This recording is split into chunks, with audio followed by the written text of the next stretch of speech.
தெற்கு ஜெர்மனியில் உள்ள மோட்டார் பாதைகளில் இந்த மாதம் முதல் புதிய வேக வரம்புகள் அறிமுகப்படுத்தப்பட உள்ளன. வெப்பம் மற்றும் பழைய வீதி மேற்பரப்புகளால் ஏற்படக்கூடிய ஆபத்துகளிலிருந்து சாரதிகள் மற்றும் பயணிகளை பாதுகாக்க இந்த மாற்றங்கள் செய்யப்படுகின்றன.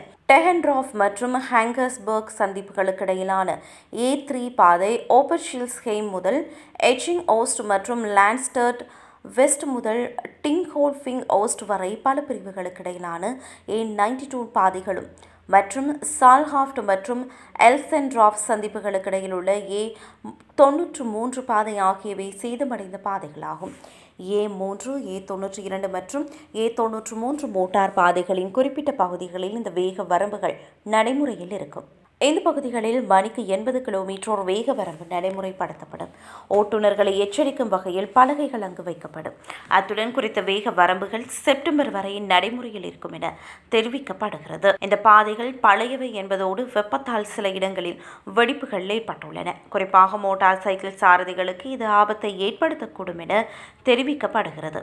சேதமடைந்த நடைபாதையில் மிக வேகமாக வாகனம் ஓட்டுவது ஆபத்தானது. இதனால் ஓட்டுநர்கள் தங்கள் வாகனங்களின் கட்டுப்பாட்டை இழக்கலாம். இதேவேளை பருவகாலத்தை பொறுத்து செப்டம்பர் அளவில் இந்த வேக வரம்பு விதிமுறைகள் நீக்கப்படும் என எதிர்பார்க்கப்படுகிறது.